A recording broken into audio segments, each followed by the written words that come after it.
그런즉 누구든지 그리스도 안에 있으면 새로운 피조물이라. 이전 것은 지나갔으니 보라, 새 것이 되었도다. 모든 것이 하나님께로서 났으며 그가 그리스도로 말미암아 우리를 자기와 화목하게 하시고 또 우리에게 화목하게 하는 직분을 주셨으니 곧 하나님께서 그리스도 안에 계시사 세상을 자기와 화목하게 하시며 그들의 죄를 그들에게 돌리지 아니하시고 화목하게 하는 말씀을 우리에게 부탁하셨느니라. 그러므로 우리가 그리스도를 대신하여 사신이 되어 하나님이 우리를 통하여 너희를 권면하시는 것 같이 그리스도를 대신하여 간청하노니 너희는 하나님과 화목하라. 다 같이 읽겠습니다. 하나님이 죄를 알지도 못하신 이를 우리를 대신하여 죄로 삼으신 것은 우리로 하여금 그 안에서 하나님의 의가 되게 하려 하심이라. 할렐루야. 무더웠던 여름 그리고 장마철 이렇게 어려운 시기를 지나시니 얼마나 수고가 많으셨습니까? 이 밤에도 주님의 은혜를 사모하며 감사하는 우리 성도님들에게 주님이 주시는 크신 위로와 소망과 기쁨이 충만하시길 축복합니다. 오늘도 성가대에서 이렇게 귀한 찬양으로 하나님께 영광을 돌렸는데요, 오늘 설교 말씀과도 관계가 되는 그런 주제의 찬양이었습니다. 하나님께서 너무 기뻐하실 것이고 이러한 찬양과 또 말씀을 통하여 이 시간 주님께서 예비하신 놀라운 은혜가 임하리라 믿습니다. 저는 소련이 해체되는 그런 시기 가운데 이제 각 나라가 15개 국가가 독립을 하고 그런 가운데 러시아가 이제 그 중에서 가장 큰 나라로서 독립하며 분리하는 그런 과정에서 제가 1992년 러시아 사할린 땅에 파송을 받았습니다. 현재 사할린 섬에는 한국 선교사들이 약 10여 가정이 활동하고 있습니다. 그분들에 의해서 각 지방에 있는 약 30여 개의 교회가 세워졌는데 그들이 지금까지 그 교회들을 돌보고 있습니다. 저는 조그마한 항구 도시 홈스크라고 하는 도시에서 이제까지 사역을 해왔습니다. 주로 지역교회를 섬기며 또한 신학교 사역을 감당했습니다. 장로교 선교사들을 중심으로 해서 연합으로 신학교를 세워가지고 목회자를 양성하고 있습니다. 그런 세월이 수십 년이 지났습니다. 지금 신학교에서 지난 학기에 4명이 공부를 했습니다. 그리고 가르치는 교수가 6명입니다. 어때요? 선교지, 이런 선교지 있습니까? 아시아나 아프리카 이런 데는 신학생들이 아주 많다는 말 많이 들었습니다. 러시아는 점점 줄어들고 있습니다. 이게 오늘날 러시아 선교 현장의 실제 모습입니다. 이렇게 선교 현장이 열악해져 가고 있지만은 이 순간에도 순수하게 복음을 증거하며 한 영혼을 사랑하며 한 지도자를 양육하기 위해서 힘쓰는 주의 종들이 그 땅에 있습니다. 현재 러시아 선교지의 상황은 좀 어려운 편입니다. 물론 국내 우리 한국도 참으로 지금 어려운 시대라고 모두가 말을 하고 있죠. 2가지 이유입니다. 첫째는 영적, 도덕적으로 무감각해지고 있다는 것입니다. 급속도로 경제가 발전하고 있습니다. 주민들의 삶이 향상되어져 가고 있습니다. 이제는 차를 어디다 세워두어야 좋을지 알 수 없을 정도로 차가 늘어나고 있습니다. 사할린 섬에는 원유와 가스가 풍족합니다. 물론 섬 안에 석탄도 많이 있습니다. 그런 원유와 가스를 개발해 가지고 위화를 벌어들이기 때문에 러시아 경제가 참으로 급속도로 발전하고 있습니다. 이제 물질 만능주의가 팽배해지며 내저 생활을 통해서 그들은 영적인 문제, 도덕적인 문제에는 더욱더 무감각해져가고 있습니다. 이러한 요인이 하나의 어려운 현실이라고 말할 수 있습니다. 두 번째는 러시아 종교의 영향력 때문입니다. 러시아 종교에는 국교는 아니지만은 국민의 정서상 국교와 같은 그런 밀접한 의미를 가지고 있습니다. 러시아에서는 오랫동안 공산시절이 있었기 때문에 무신론자들도 많이 있지만은 천년이라고 하는 기독교 역사가 있었기 때문에 심정적으로 러시아 종교를 선호하는, 하나님을 찾고자 하는 그런 심성을 가진 자들도 많이 있습니다. 그런데 문제는 정교회에서 우리 개신교에 대해서 지금까지도 계속 이단 취급을 하고 있다는 것입니다. 자기들만이 정교회, 바른 교회, 바른 기독교라는 것입니다. 때문에 우리 한국에서 온 선교사들, 서구에서 온 선교사들, 이 모든 사람들은 이단으로 생각하고 심지어는 간첩으로 생각하면서 직간접적으로 영향력을 행사하고 있습니다. 아직도 비자 문제로 선교사에게 어려움을 당하고 있는 우리 선교사들이 있습니다. 저는 훌륭한 선교사가 아닙니다. 그동안에 많은 업적을 남긴 것도 없고 여러분에게 자랑할 만한 것도 없습니다. 그럼에도 불구하고 주님께서는 조그만 한 지역에서 22년간을 섬길 수 있도록 붙잡아 주셨습니다. 그리고 여러분도 처음부터 지금까지 기도해 주셨고 후원해 주셨습니다. 여러분에게 감사의 인사를 드립니다. 선교지에 오래 있다 보면은 조국에 대한 그리움이 있습니다.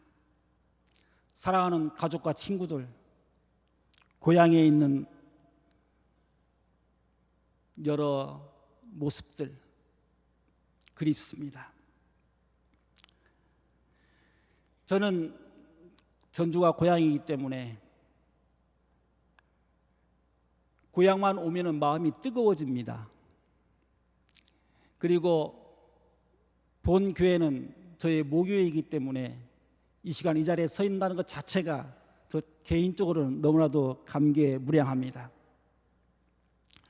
또한 늘 마음에 품고 기도했던 교회, 기도했던 성도들이기 때문에 여러분들을 뵐 때 너무나도 기쁘고 반갑습니다. 저는 초등학교를 다니기 전부터 이 교회에서 신앙생활을 하기 시작했습니다. 그리고 군생활을 마치고 약 25세까지 그 정도까지 청년 시절을 이곳에서 보냈습니다. 저의 부친께서는 이 교회의 장로님이셨습니다. 장자, 상자, 봉자, 장상봉 장로님이셨습니다. 그런데 늦게 신학을 하시고 나중에 목사가 되어가지고 전주에서 개척을 하게 되었습니다. 그 개척하시는 바람에 저의 가족이 본 교회를 떠날 수밖에 없었습니다. 하지만 늘 영적인 마음의 고향은 이곳에 있었습니다. 이 교회에는 지금도 저를 가르쳤던 선생님, 저의 선배님들, 저의 동기, 후배들도 있습니다. 오늘 이 자리에도 보니까 저의 선배도 있고 동기도 있습니다. 아마 후배는 제가 잘 못 알아보겠습니다. 제가 어린 시절에 초등학교 6학년 때 어깨에 수술을 받은 적이 있었습니다. 골수염 때문에 수술을 받았는데 그때 저의 수술을 담당했던 의사가 윤호영 장로님이십니다. 지금도 생존해 계시죠? 예. 그 장로님이 수술해 주셔가지고 저는 다 나았지만은 저의 어깨에는 지금도 지울 수 없는 자국이 남아 있습니다. 그걸 볼 때마다 어린 시절에 아팠던 그 경험들이 기억이 납니다. 그리고 간호사가 따뜻하게 간호해줬던 그 사랑하는 모습이 기억이 됩니다. 제가 중고등부 시절에 우리 서문교회는 커다란 분란을 겪고 있었습니다. 저는 그런 가운데 성장했습니다.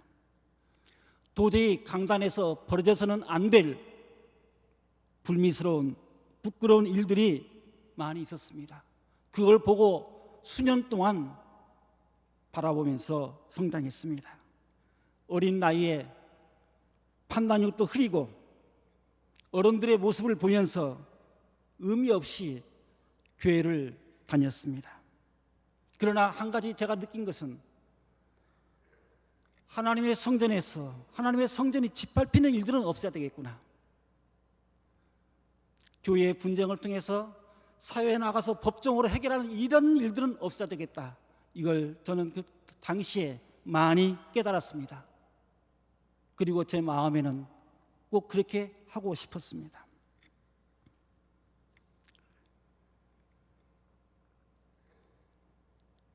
그런 아픔의 상처를 제가 이 시간에 들춰내는 것이 글쎄요, 여러분 마음에 불편함을 줄 수 있을 것입니다.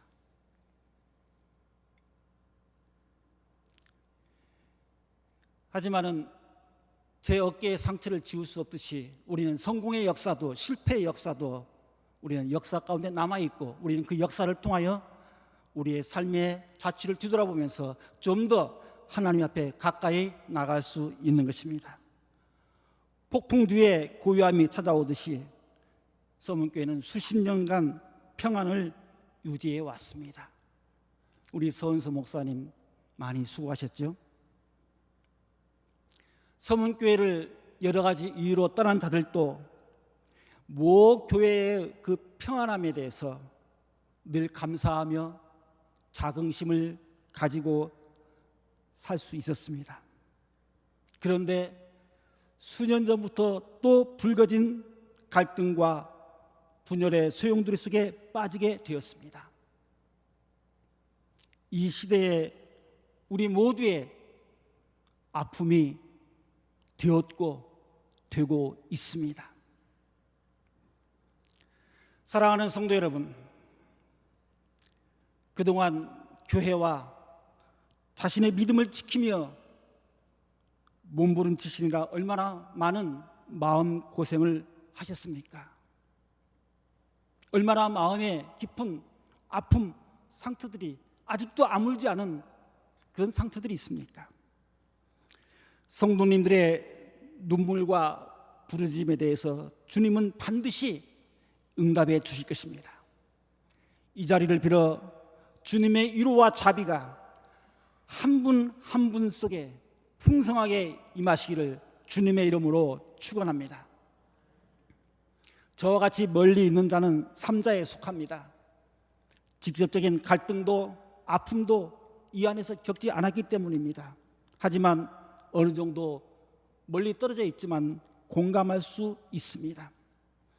경기장 안에서는 선수들이 최선을 다하여 경기를 합니다. 그리고 수많은 관중들이 바라보면서 박수를 치며 환호를 하게 됩니다. 패배할 때는 함께 아파하고 함께 아쉬워하고 선수들을 격려하기도 합니다. 우리 서문교회는 호남의 모 교회입니다. 한국 교회가 바라보고 있습니다. 전 세계에 흩어져 있는 서문의 지체들이 늘 바라보고 기도하고 있습니다.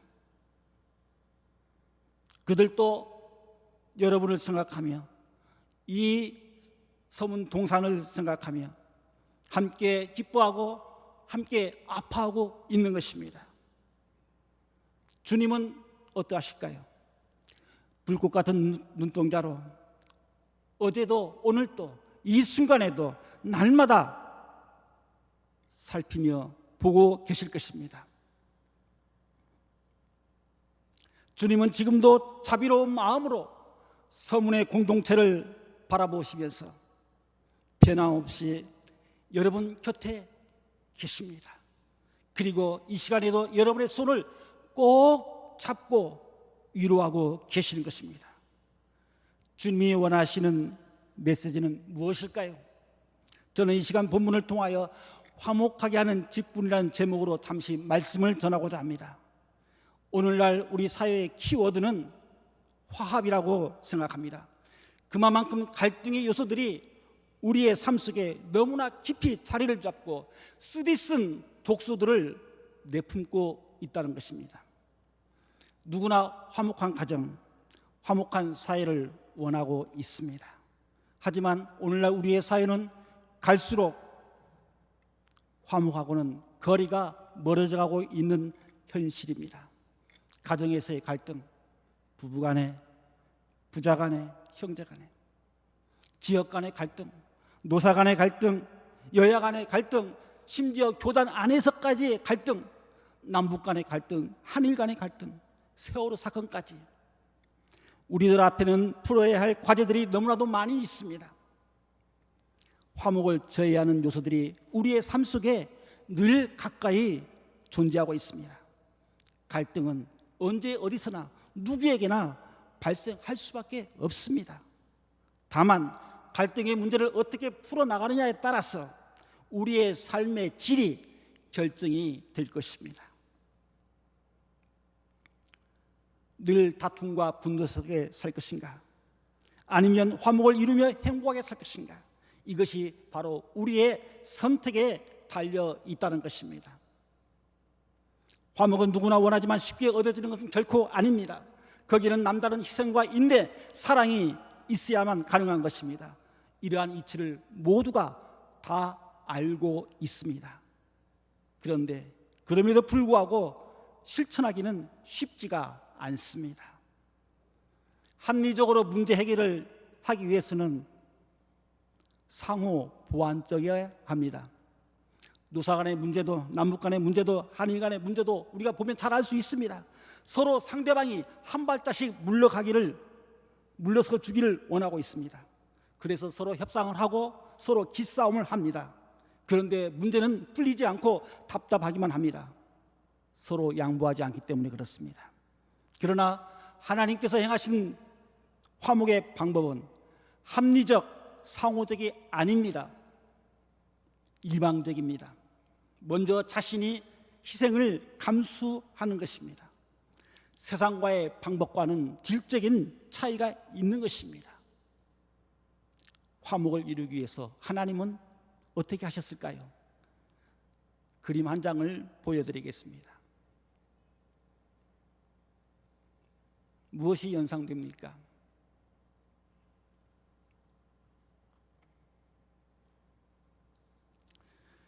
화목을 이루기 위해서 하나님은 독생자 예수 그리스도를 세상에 보내셨습니다. 18절 말씀에 보면은 모든 것이 하나님께로서 났으며 그가 그리스도로 말미암아 우리를 자기와 화목하게 하시고 또 우리에게 화목하게 하는 직분을 주셨으니, 이런 말씀이 있습니다. 오늘 말씀의 요절입니다. 성부 하나님께서 성자이신 예수 그리스도를 세상에 보내신 목적이 있었습니다. 그것은 죄인된 인간과 하나님 자신과의 화목을 이루기 위해서였습니다. 막힌 담을 허는 것이었습니다. 그 일을 위해서 성부 하나님은 독생자 예수 그리스도를 이 땅에 보내신 것입니다. 그것은 인간과의 협상의 산물이 아니었습니다. 상호적인 협상이 아니었습니다. 하나님의 일방적인 뜻이었습니다. 하나님 자신이 화목을 이루시기 위하여 세상에 직접 찾아오신 것이었습니다. 우리의 삶 속에서 우리가 화목을 이루려면 먼저 손을 내밀어야 합니다. 먼저 찾아가야 합니다. 아직도 수많은 삶의 현장에 화목이 필요한 것이 너무나도 많이 있습니다. 우리들이 정말 진정으로 성부 하나님의 마음을 조금이라도 이해한다면 우리는 화목을 이루기 위한 결단이 있어야 할 것입니다. 두 번째로 하나님은 화목을 이루기 위해서 이런 계획을 하셨는데 바로 그 하나님의 뜻에 성자 예수님은 순종하셨다는 것입니다. 15절 말씀에 보면은 그가 모든 사람을 대신하여 죽으심은 살아있는 자들로 하여금 다시는 그들 자신을 위하여 살지 않고 오직 그들을 대신하여 죽었다가 다시 살아나신 이를 살게 하려 함이라, 이렇게 말씀하고 있습니다. 예수님은 하늘의 보좌를 버리시고 세상에 인간의 모습으로 오셨습니다. 섬김을 받으시려고 오신 것이 아니시죠. 섬기시기 위해서 오셨습니다. 죄인들을 하나님과 화목시키기 위해서 그 목적으로 오셨습니다. 30여 년 동안 부모님을 섬기셨고 그리고 공생의 3년 동안 천국의 복음을 가르치시며 회개를 촉구하셨습니다. 그리고 가난하고 병든 자, 낮은 자들을 찾아가시고 위로하시고 그들에게 소망을 보여주셨습니다. 지금 이러한 일을 하기도 우리가 시간이 없고 바쁜데 우리 안에서 분란으로 인해서 수많은 시간들을 허비한다면 얼마나 안타깝겠습니까? 예수님은 죄인들을 용서하기 위해서, 화목을 이루시기 위해서 자신의 생명을 기꺼이 희생하셨습니다. 화목을 이루기 위한 대가가 반드시 필요했습니다. 그것은 바로 주님 자신의 희생이었습니다. 요즘 우리 한국 사회에 명량이라고 하는 영화가 지금 큰 감동을 주고 있죠. 아마 여러분도 많이 관람하셨을 것입니다. 저도 보았습니다. 이순신 장군의 명대사가 그 중에 있었습니다. 싸움에 있어서 죽고자 하는 자는 살 것이요 살고자 하는 자는 죽을 것이라. 12척의 배로 330척의 적의 배와 싸워서 승리했습니다.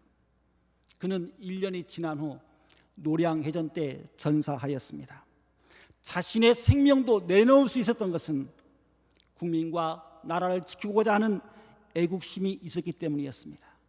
만약에 복음이 조선 땅에 좀 더 일찍 들어왔다면 우리 이순신 장군은 예수를 진정으로 믿는 그리스도인이 되지 않았을까, 전 나름대로 상상해 보았습니다. 예수님께서는 이렇게 말씀하셨습니다.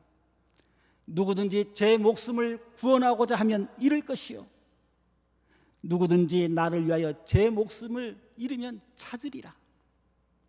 내가 진실로 진실로 너에게 이르노니 한 알의 밀이 땅에 떨어져 죽지 아니하면 한 알 그대로 있고 죽으면 많은 열매를 맺느니라. 할렐루야. 오늘날 이 시대에 모두가 왜 명량을 통하여 그토록 감명을 받고 있습니까? 그것은 바로 이순신 장군과 같은 리더십을 가진 지도자가 없기 때문일 것입니다. 삶의 현장에서 직접 자기를 희생하는, 보여주는 그런 자가 없기 때문인 것입니다. 대부분이 자신의 안위와 명예와 권세를 지키기 위해서 연연하고 있기 때문일 것입니다. 예수님께서는 이미 2000년 전에 자신의 모든 것을 버리시고 십자가에서 희생하셨습니다. 영적 리더자의 모습을, 구원자의 모습을 분명하게 친히 보여주셨습니다. 그리고 우리에게도 십자가의 길을 가라고 말씀하고 있습니다.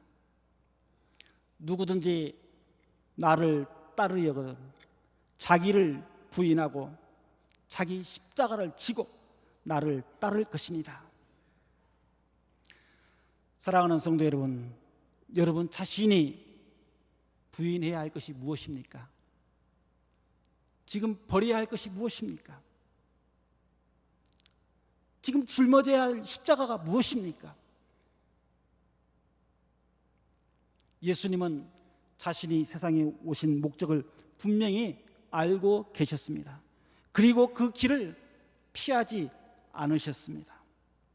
죽기까지 십자가의 길을 걸으셨습니다. 그러한 주님의 희생으로 인하여 우리는 하나님과 화목하게 되었다는 사실을 믿으시기를 바랍니다. 그리고 그 믿음으로 주님을 따라가시기를 바랍니다. 세 번째로 하나님께서는 우리에게도 화목하게 하는 직분을 주셨습니다.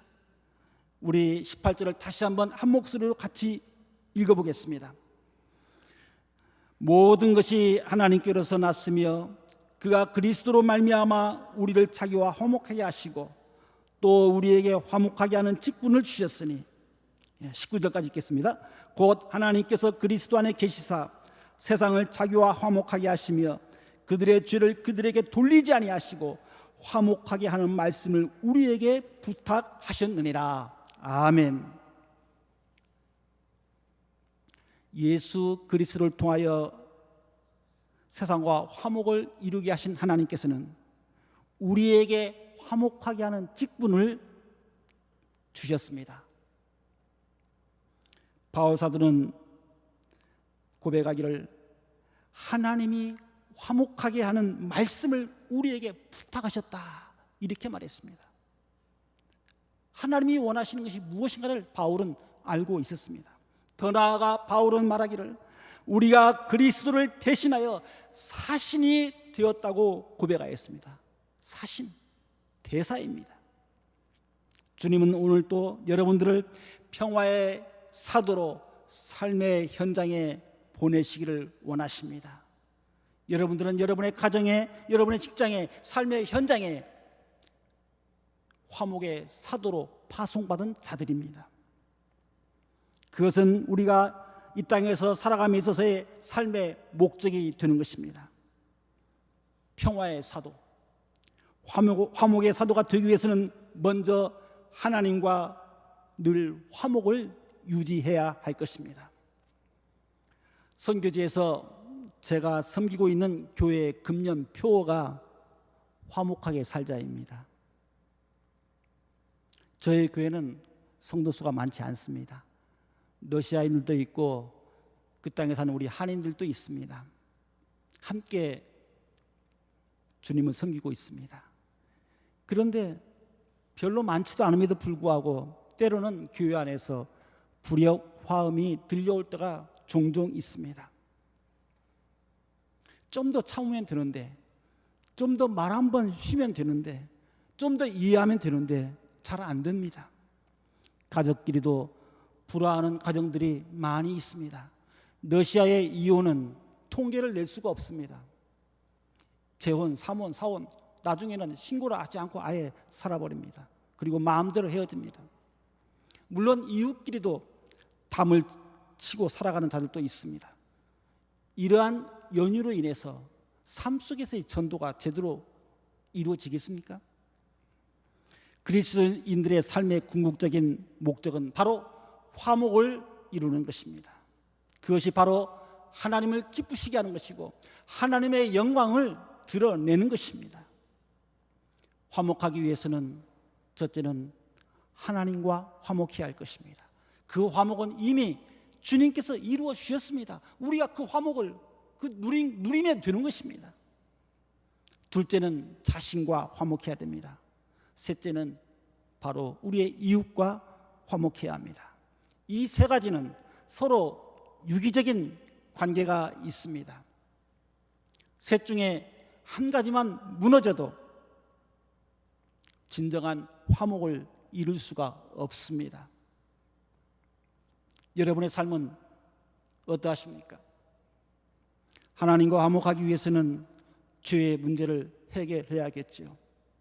날마다 말씀의 거울 앞에 자신을 바라보며 회개하고 거룩함을 유지해야 할 것입니다. 우리는 날마다 거울을 통하여 자신의 외모를 바라봅니다. 그리고 가꿉니다. 하루에도 수많은 시간 우리는 손을 씻고 얼굴을 단장합니다. 그런데 과연 자신의 영속에 마음속 깊이에 있는 마음을 들여다보는 시간은 얼마나 있으며 그걸 씻으려고 얼마나 많은 것을 우리는 투자하고 있는가? 그냥 덮어버리지는 않는가? 때로는 자신과 화목하지 못할 때도 얼마나 많이 있습니까? 열등의식, 비교의식, 분노와 불평, 불만 이거 해결하지 못하고 가정의 여러 가지 근심, 걱정 이런 것들 때문에 우리의 평화를 빼앗길 때가 얼마나 많이 있습니까? 그러나 우리들은 그러한 가운데서도 우리의 마음의 평안을 유지해야만 합니다. 그래야만이 이웃과의 관계 속에서 진정한 화목을 이루어 나갈 수 있는 것입니다. 금년 서문교회 표를 보니 하나님을 기쁘시게 성도를 미소 짓게입니다. 참 하나님의 마음에 맞는 표라고 제가 그걸 보고 생각했습니다. 예수님 안에서 반드시 이룰 수 있는 표어입니다. 하나님을 기쁘시게 할 수 있죠. 성도들에게 미소를, 웃음을 줄 수 있죠. 사랑하는 성도 여러분, 그리스도 안에서의 화목을 위하여 우리는 지켜야 할 것이 있습니다. 무엇을 지키기를 원하십니까? 유구한 교회 역사입니까? 웅장한 예배당 건물입니까?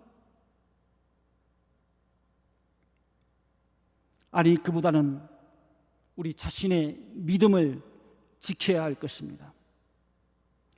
주님의 몸인 교회라고 하는 이 공동체를 지켜야 할 것입니다. 건물이 아닌 주님을 구주로 고백한 지체들을 지켜야 할 것입니다. 우리는 그리스도 안에서 한 지체가 되었습니다. 한 신앙 고백을 한 자들입니다. 우리는 십자가에 대한 설교는 거의 매번 설교에서 듣게 됩니다. 그러나 정작 십자가의 참된 의미는 왜 우리의 삶을 맴돌고 있을까요? 그토록 수많은 교회에서 새벽마다 울부짖고 그토록 수많은 설교들이 쏟아져 나오고 있는데 십자가는 어디로 가고 말았습니까? 왜 우리의 삶 속에 십자가가 녹아들지 않고 있을까요? 왜 우리의 삶의 현장 속에서 십자가가 외면당하고 있을까요? 우리는 예수님의 용서와 희생으로 인해서 새로운 피조물이 되었습니다. 그래서 오늘 말씀 17절에 보면은 그런즉 누구든지 그리스도 안에 있으면 새로운 피조물이라 이전 것은 지나갔으니 보라 새 것이 되었도다. 그런즉 그 안에 문장이 있다는 얘기죠. 어떻게 우리가 새로운 피조물이 되었습니까? 예수님의 십자가의 죽으심으로 우리는 새로운 피조물이 되었습니다. 그리스도 안에서 여러분들은 거듭난 자들입니다. 우리는 이미 주님과 화목을 이루었고 화목을 이루어가며 살아가야 할 존재들인 것입니다. 화목을 이루며 사는 것은 곧 하나님의 의를 드러내는 것입니다. 사진 한 장을 보여드리겠습니다. 여러분들 아마 익숙한 사진일 것입니다. 예수병원 고개 선교사 묘지에 있는 사진 중에 하나입니다. 그 선교사 묘지에는 17명의 시신이 안치되어 있습니다. 이 땅을 사랑하며 주님의 화목을 실천하며 살아갔던 자들이 안치되어 있는 곳입니다. 저 비석 묘비 셋 중에 가운데가 바로 윌리엄 맥클레리 전킨 목사님이십니다. 서문교회 초창기에 담임하셨던 한국 이름으로 전 윌리엄 목사님이십니다. 그분 앞에는 그분의 세 자녀들도 함께 묻혀 있습니다. 어린 나이에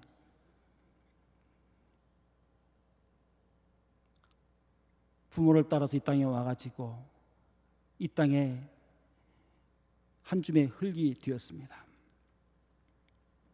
또 다른 사진이 하나 있습니다. 조그마한 묘비에 이름이 이렇게 되어 있습니다. 넬리에 V. 랭킨 선교사입니다. 이분은 처녀로서 사역했던 교육을 담당했던 선교사였습니다. 그가 전주에 오셔가지고 기존학교 2대째 교장을 하셨던 그런 분이십니다. 그런데 33세의 젊은 나이에 소천하셨습니다.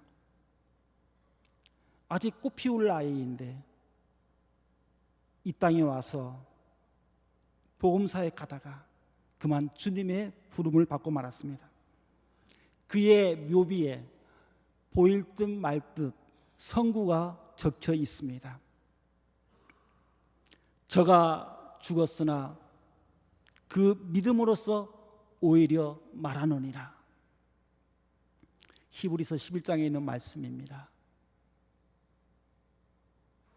아벨은 하나님께 제사를 잘 드리고 죽임당했습니다. 그렇죠? 그러나 그의 믿음의 발자취는 지금도 남아 있습니다.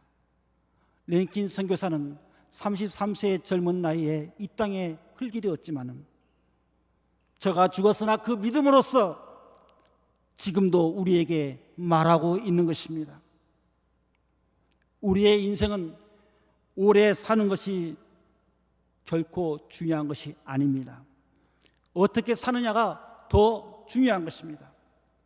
우리는 누구나 인생의 발자국을 남기게 됩니다.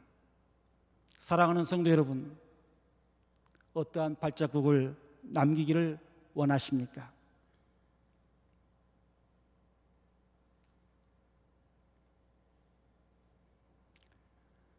에베소서 2장 14절에 보면은 그는 우리의 화평이신지라 둘로 하나를 만드사 원수된 것 곧 중간에 막힌 담을 자기 육체로 허시고, 중간에 막힌 담을 자기 육체로 허셨다고 이렇게 말씀하고 있습니다. 무엇을 위해서? 화평을 위해서, 화목을 위해서.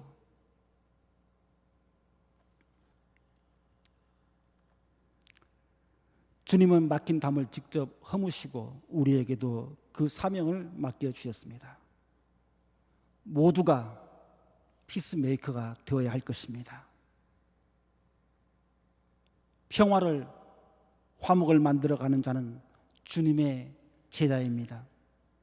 그는 주님의 영광에 동참하는 자가 될 수 있습니다.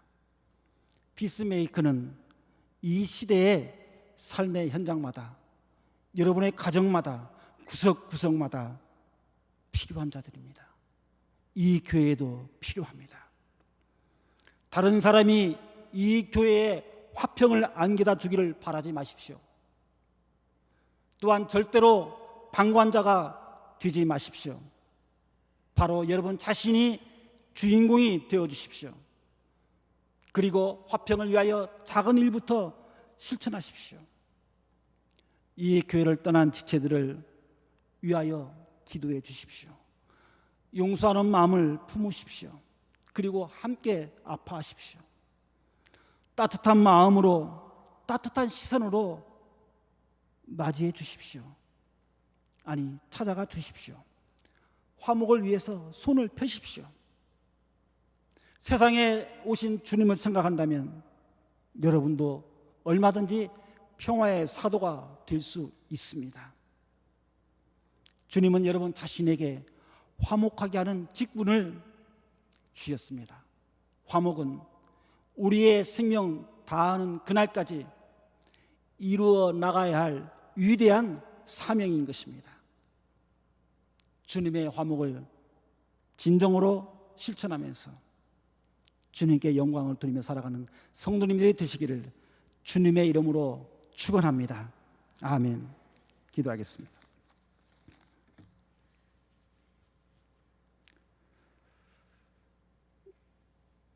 십자가의 사랑에 대해서, 주님의 희생에 대해서 우리는 많은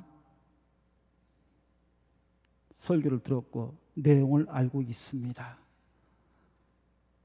주님이 원하신 것도 알고 있습니다. 그러나 잘 되지 않습니다. 주님, 저희들 연약합니다. 주님 아시지요? 주님, 저희들 지금 아픕니다. 주님, 저희들의 마음을 만져주시고 위로하시고 우리가 먼저 회복되어서 우리가 주님의 사도로서 화목케 하는 직분을 감당하는 우리 모두가 되게 하여 주시옵소서. 이 자리에 모인 한 사람 한 사람 때문에 가정과 이 사회와 이 교회가 진정 주님 안에서 화목을 이루는, 주님께 영광을 돌리는 지체들이 다 되게 하여 주시옵소서. 예수님의 이름으로 감사하며 기도드리옵나이다. 아멘.